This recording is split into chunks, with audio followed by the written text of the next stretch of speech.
Most people think that borrowing money only happens at a bank. That's adorable.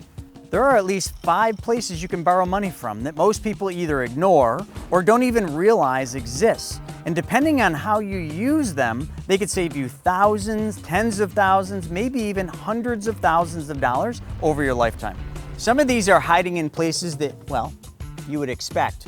And others are hiding in places no one thinks to look. And the last one, that's the one that the wealthy folks understand that most people never hear about. Make sure you stick around for that one, because most people spend their entire lives giving away interest without realizing there was another option. Banks understand something most people never learn, and once you see it, you can't unsee it. Think about this.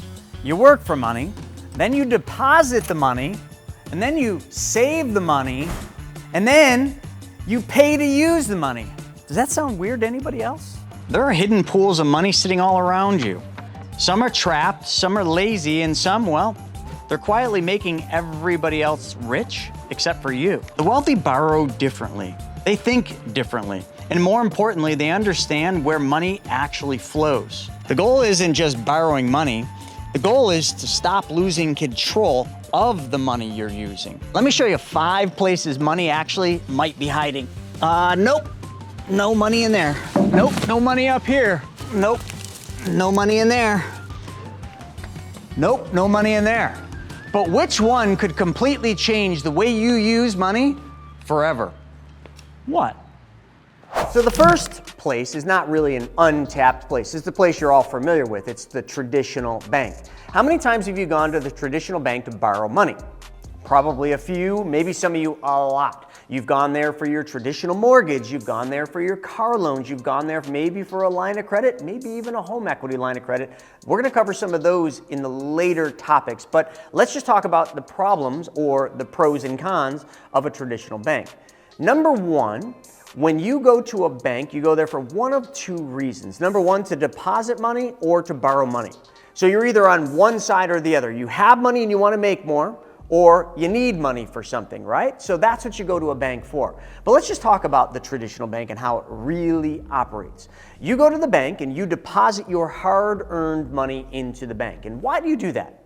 Well, the first and most important reason why you do this is because that's what you've been told to do. You've literally been conditioned from a young age all the way to where you are today to be taught when you make money, you deposit it in the bank. And then maybe there's been some variations of checking versus savings, high yield savings versus regular savings and all that, but we don't need to get into that. The point of the matter is you've been taught and told to put your money into the bank, and secondarily, you put your money in the bank because, well, maybe the bank pays you interest. How much interest are you getting on your checking account? Probably 0, but how much are you getting on your savings or high yield savings? Well, that's going to range between 1 and about 4% by today's numbers. So that motivates you to keep the money there. But then what do? Well, you go to the bank and you use that to spend. You spend that to pay your bills, your expenses. But the other reason you go to the bank is to borrow money for something. Now, let me just ask you a question. If the bank is paying you, we'll call it 3% on your high yield savings, can you go to that same bank to borrow money at a rate less than the 3% you're earning on your money? No. The answer is always no, because the bank wouldn't make any money. As a matter of fact, the bank would lose money. Now, I'm not counting those intro, teaser rates that they might give you for a month or maybe in some cases 12 months, but that's rare. I'm talking about just off the cuff. You're getting 3. How much are you going to be able to borrow from that bank? It's almost always double, right? So if you're earning 3 on your savings, you're probably borrowing at a minimum of at least 6. Car loans, 6, okay. Then you might even be paying more than that. You could be paying double digits at the bank. And in the middle is what the bank makes. It's called a spread or an arbitrage. That's how banks make money, at least the simplest form of how banks make money. But here's the other things that you've witnessed when you've gone to a bank to borrow money. Lots of paperwork, lots of questions, lots of things you need to do. The first thing you always do when you go in to borrow money is you complete an application. And on that application, they ask you a lot of questions, but not just a lot of questions, a lot of financial questions. What is your income? How many income sources do you have? What are your assets? How much money do you have in other banks? How much is in that 401k and that IRA? Where's all your money? It's called a personal financial statement. If you borrowed money from a bank, you have filled one of these out. And a lot of times banks will actually combine it into their application. But what you're basically telling the bank is you're telling the bank how much money you've got and how much income you have, so the bank is going to be able to underwrite your loan and determine if you default, what are they going after first? And that is in order of priority. And first line on a personal financial and the asset statements is cash in banks. And then they have a schedule so that you can list all the different banks you have money at, because one bank wants all of your assets, although you're probably smart enough not to do that. So outside of all the paperwork and all the stuff, when your loan gets approved, if it gets approved, you are then given an offer, and then you have to read the fine print. What are you signing off on? Well, you're signing to the terms or the note that they're lending you at a certain interest rate for a specific period of time at a certain monthly payment, right? That's what you're signing. But then you're also personally guaranteeing the loan. Unless you're one of the very few that goes non-recourse, but you are probably not, so you are more than likely guaranteeing the loan personally, which then reverts back to that personal financial statement. So nonetheless, all I'm trying to help you understand is that you're never going to make more at a bank in what you earn than what you're going to pay the bank in the form of a loan. So if you borrow from the bank, you're always paying more than what you're earning, so you're losing and the bank is making. Any questions on that? And if you do have questions, put them down in the comments section. But I just wanted to kind of cover that because that's going to transition down through the rest of these different things we're going to talk about. But a traditional bank is always in control. You are always going to be the one that is going to lose in that because the bank is in the business of making the spread. So the second place you can get money, I would call this untapped because this is a place that most people have but don't really use. So what am I talking about? Now first I'm going to start with a story. Let's imagine, I don't know, pick the worst day you ever had at your job, okay? Think about that day.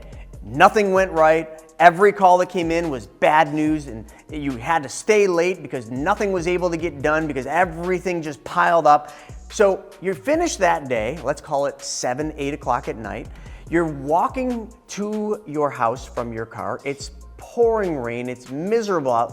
It's dark. You get to your front door and you open it. Now just pause. You look into your living room because you can see in there, and right there on your couch is your money. Just envision that. Your money is sitting on your couch. It's watching your TV. You notice it has some popcorn and a soda. It's having a grand old time. And it's doing that it's been doing that all day because it's been sitting there watching TV while you've been at work experiencing the worst day ever. So you're standing at the door, soaking wet, watching this while your money notices you. It looks over at you with a little grin. It smiles, it waves, and it says, "How was your day?" So how was your day? What I'm telling this story for is that money represents the money that's buried in the walls of your house. They call it equity, but really it's just money that you have locked up in the walls and you have not accessed.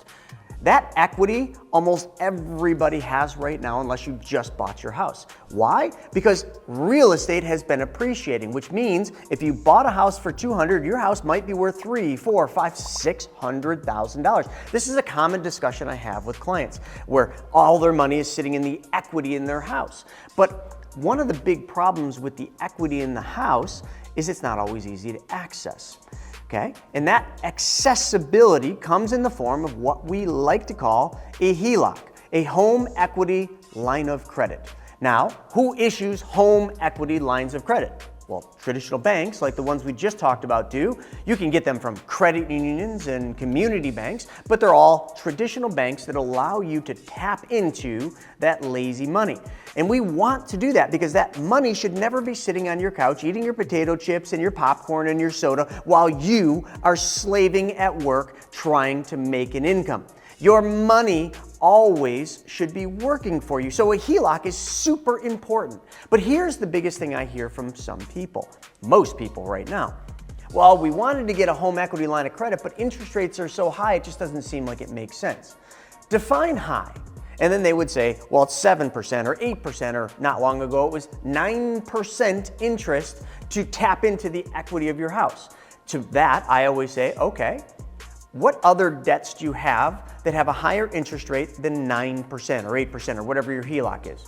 And they all say, well, we have credit cards that are 20+%. I say, okay, so would it not make sense for you to tap into the equity in your house, to take that money, that equity, and then deploy it, take a loan from the HELOC, which, let me just preface, there are two ways you can set the interest up on a HELOC. Now, write this down. Number one, you can do fixed rate, which I do not recommend, because then it becomes like an amortized loan. And then there is variable rate, which is more simple interest, where the interest rate is going to be set at whatever the prime rate is out there, and it's going to float, it's going to vary. Okay, that's the one you want, because simple interest in what we're going to talk about next is the most important thing. So a lot of people go for the bait. They take the bait of the fixed interest rate because it's lower than the variable. But here's where we're at right now. This is 2025, January to be specific. Interest rates are on the move down. So do you want a variable rate that's going to reset when rates go down, or do you want to lock in a fixed rate just because it's a little cheaper today? I think you're smart enough. Variable. So now we take the loan from the HELOC and we pay off the high interest rate credit cards, which were 20%, let's just say. 20 minus even 9% is a pretty healthy spread, is it not? Yes, 11%. So you are making a spread, just like the bank was, of 11%, even though the bank's charging you a super high interest rate of 9% on that HELOC, to which a lot of people don't do the HELOC because they say, oh, it's too expensive. That's all relative.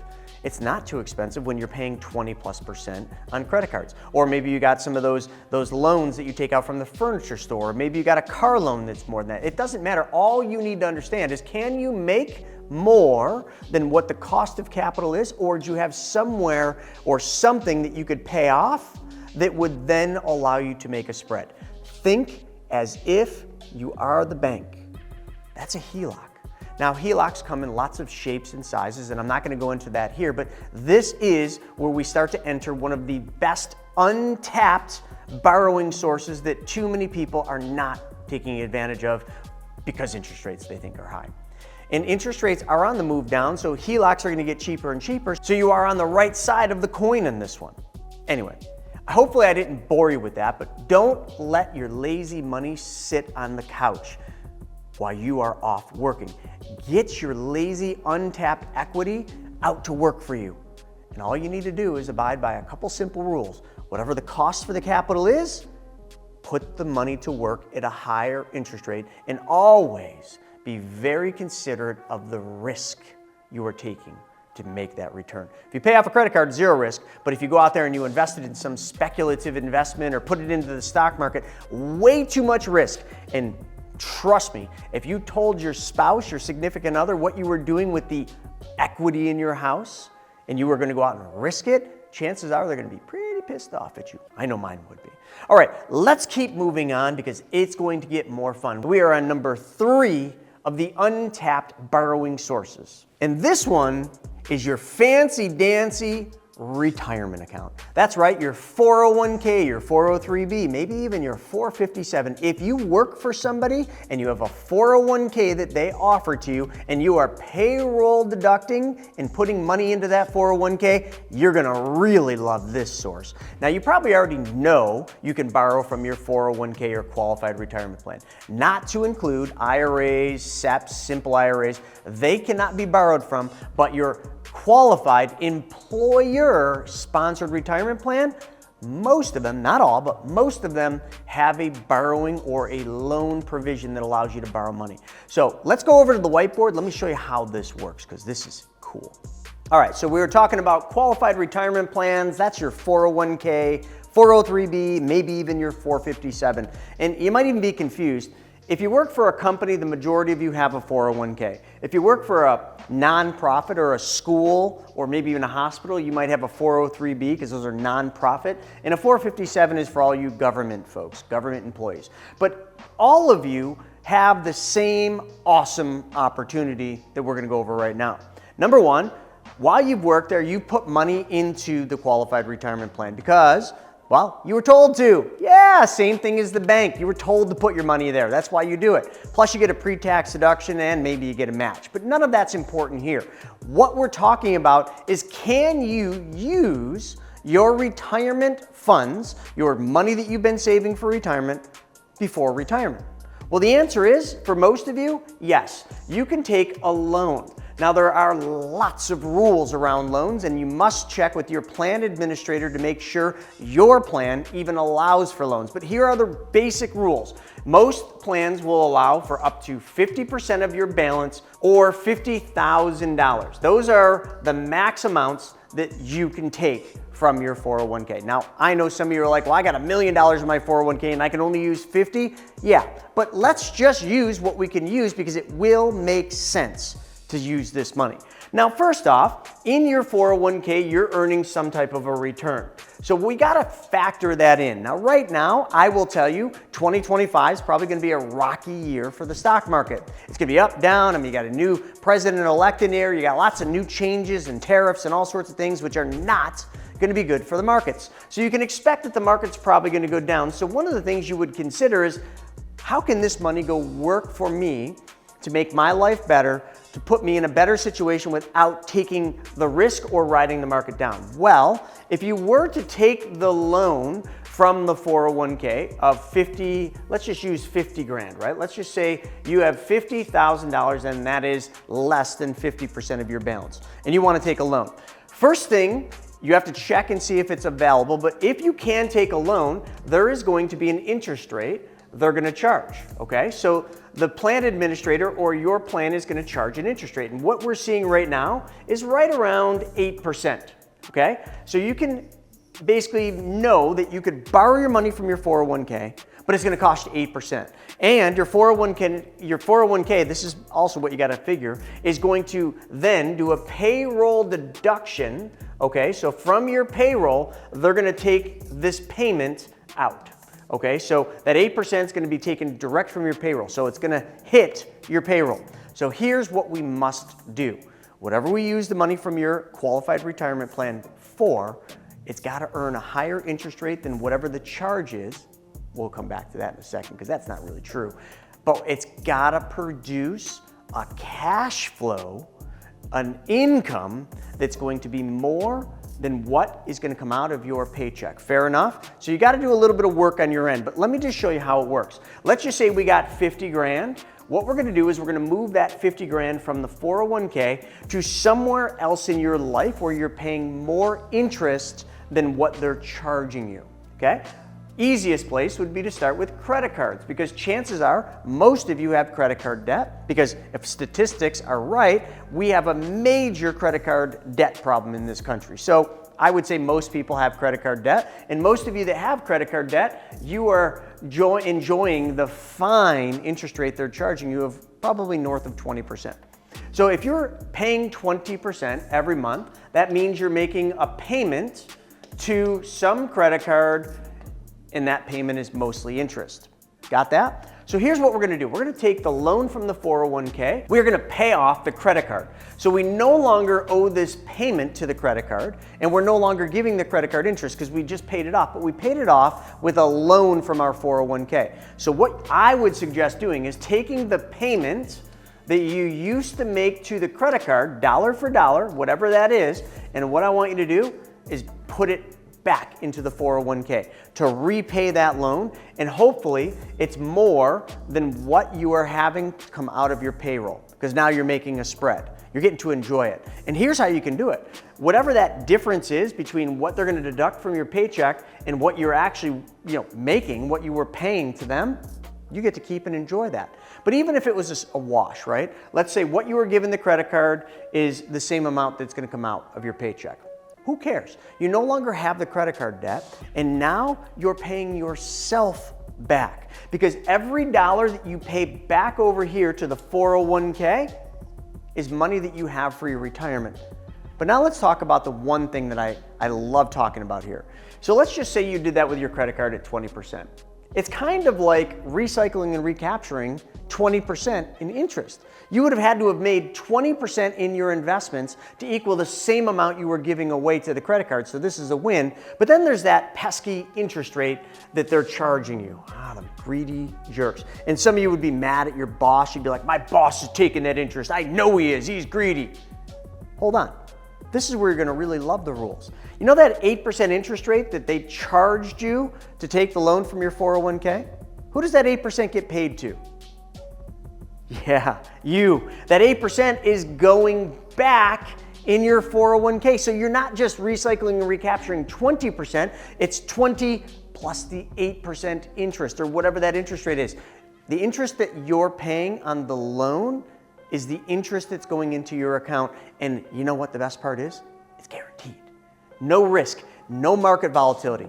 The 8% or whatever interest rate goes right back into your account, plus all of the interest you were giving away goes back in, plus you got rid of your debt. Heck, why not go through and pay the car off if you've got enough money? Even if the car was 6%, now that you understand this, and I did this intentionally, remember I said if it costs you 8%, you got to make sure you're earning or paying something off at a higher interest rate than 8%, but it really doesn't matter. The 8% is getting paid back to yourself. Therefore, if you had a car loan at 6%, or heck, even let's just say it's 3%, doesn't make a difference. Pay the car loan off, take the payment from the car loan, put it back into the 401k because now it's 8 plus whatever you were paying on the car loan. You see how this makes sense? Because now you get to use your retirement funds before retirement while you're struggling or while you're trying to pay off debts, and you get to do that. And you get to make money the whole time. All right, so let's move on to the next one. This one's really popular amongst real estate investors. So the fourth option is private loans. So what is a private loan? Well, it's the opposite of a bank loan. You just go to an individual and you borrow privately from them. Now, I'm just going to use myself. So I am the private lender. So let's just say Chris is my private lender. And over here, let's just say this is you, okay? And you need money for this real estate opportunity that you're looking to buy right here, okay? So this is your real estate deal. You need money. You can't go to the bank because they won't give you money fast enough. You can't get a home equity line of credit because, well, you don't have equity in your house. So you're just like, I don't know where to get money from. I don't know what to do. Well, private loans. So you come to me and you find me on this website called Private Money Club, okay? This is a real thing, privatemoneyclub.com, little shout out here. You can go there and there are thousands of private lenders like myself because we have money and we want our money to go to work for us, but we want it collateralized. We want it protected. So that's what we're talking about. So you come to me with this deal, you show me your full deal, you got your whole package and I approve it. So now how the private loan works is I'm going to lend, but I'm going to be at a higher interest rate. Let's just say I'm going to charge you 15%, which you're not going to like, but the bank would have charged you 8% plus closing costs, all those closing costs. Me as the private lender, I'm going to charge you 15%, but the only thing you're going to have to pay for is number one, the appraisal, because I want to see an appraisal. And number two, the legal fees, which are only about $500, maybe $650, $500 to $650, give or take. So that's what I'm going to charge. I want you to pay for an appraisal, and I want you to pay for my legal costs to do this loan. But now all of a sudden, what I can do is I can distribute the money you need for your house really quickly. Let's say you need $200K. I'm going to charge 15%. I'm going to go in a first lien position. I'm going to issue a mortgage, or actually, I'm not going to issue it. The title company or the attorney is going to put together a mortgage. It's going to be a first lien mortgage, which means I'm in first position. So if you don't pay me, I can go after your house and foreclose on it, and that's going to protect my investment, my loan. So now I distribute this money. It goes to a third-party escrow. Okay, and once your ducks are in a row and you're ready to close, the escrow gives you the money, you close on the house, then what you do is you start making those interest payments back to me. That's how private lending works. It's just like a bank loan without all the hurdles, without all the issues, okay? Most private lenders are gonna be educated, so they're gonna know what they're looking for, so you as the borrower need to get prepared, but this is another untapped potential, because who are the private lenders you're looking for? Well, maybe they're on Private Money Club, but maybe it's your grandma, maybe it's your mom and dad, maybe it's your aunts and uncles, maybe it's your coworkers. It can be anybody, because every single person out there is one of two people. Number one, there's somebody that has money and they want to make that money work for them, or somebody like yourself that needs money, if you might even be both. But that would be private lending. So that is another untapped source of money. All right, and the final untapped place, and probably the single greatest place you'll ever learn about, is none other than giant mutually owned insurance companies. Yes, you can borrow from a mutually owned insurance company if and only if you are an owner of the company. Yeah, that's all you gotta do. All you gotta do is become an owner of a giant mutually owned insurance company to borrow from the insurance company. I'm just messing with you. If you are a policyholder of a specially designed and engineered whole life insurance policy, or any whole life insurance policy, guess what you are? Essentially an owner, because they are mutually owned insurance companies. So let's just pretend this. Let's say you changed one thing, and that was where your savings went first. And you move that money into a specially designed and engineered whole life. Now, I'm not gonna go deep into this because I'm gonna put a video up at the end that's gonna fully walk you through this, but I want you to just understand how this works. You then put your money in the specially designed whole life. So in this example, I got somebody putting $75,000 and they're earning 6% interest and dividends on that money. Remember, you put money into a traditional bank because they pay you interest. Well, are any of you getting close to 6%? Well, the mutually owned insurance companies are paying that in form of a dividend crediting rate. Anywhere between 5.5 and 6.4 is what the dividend crediting rates are with the companies we work with. So that's better than a bank account, but here's where it gets really fun. Now, remember we were talking about cars and we were talking about credit cards and all those debts. Let's just pick on a car. Let's say you own a car and your monthly payment's $1,478 a month, and that interest rate is 6%. Okay, let's just use 6% for the number. That isn't so bad, but how many of you would like to pay $1,478 a month back to yourself every month instead of to the bank on that car loan? And if you did that, what if you got to keep the $13,681 in interest you would have paid to a bank on a 6% car loan? You'd like that, wouldn't you? So here's how it works. The downside to this option is you are the bank, which means you would have had to have saved enough money to pay off that car loan. So let's just assume that to pay that car loan off took $75,000. Now, you'd have to have more than $75,000 in cash value in the specially designed whole life. That's the downside, but this is the upside. If you have that cash value, you can borrow it at any time for any reason. And when you borrow the money, the insurance company is going to charge you interest, but right now the interest rate is less than the dividend crediting rate. So remember how when I talked about a traditional bank, you put money in, you get like 3 and then they charge you 6. Let's flip that. Let's say you make 6 and it only cost you 3. That's kind of the relevance here. Now it isn't, those aren't the numbers, but right now, if you're getting a dividend crediting rate from a mutually owned insurance company in the whole life policy of 6, you're probably borrowing it right around 5%, 5.5. So if you take 6 minus 5.5 or 6 minus 5, you now are making the spread. So that's the first part, but it gets way better. Now you pay off the car loan, okay? So you no longer are paying $1,478 a month to their bank, but what you're gonna do is you're still gonna make that car payment. Now think like the 401k. We're gonna make that $1,478 car payment, but we're gonna make that back to your policy. We're gonna repay the loan you took from the giant mutually owned insurance company at a rate of $1,748 a month, which here's the cool part. That $13,681 is getting paid back to yourself, and you are keeping that money. You're losing no control of your money, okay? But here's the best part, and I left this for last. That 75 grand that we had in there, or a little bit more, when you took that money out as a loan, you didn't take your money. The insurance company, and I said that in the beginning, the insurance company lent you money from their general account, which means all of your money, all of your savings that you changed where it went and you put it into the whole life, that's still earning Uninterrupted compounding interest at whatever the dividend crediting rate of your insurance company is. All the while, you got to come over here and pay off some debts and recycle and recapture that 6% you were paying on that car loan. Plus all the interest, the $13,681 over the term of that loan is now paid back to yourself. And when you're paying it back to yourself, you're paying the loan down to the insurance company. So the insurance company is charging you a simple interest rate, just like that HELOC, of let's just call it 5% in this example.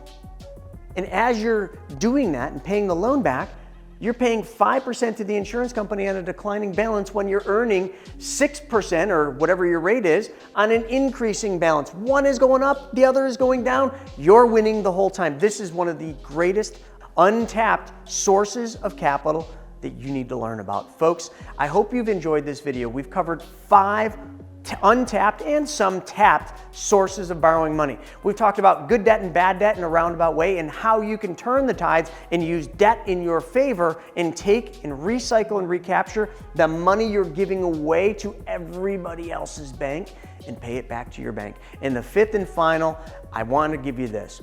If you enjoyed this video and you want to learn more about that infinite banking concepts option, that specially designed whole life, then check this video out right here. Be your own bank. You will learn exactly how this works and you'll learn how to get all the money back for every car you ever buy, drive, and own. Thanks for joining me for this episode. We'll see you on the next one.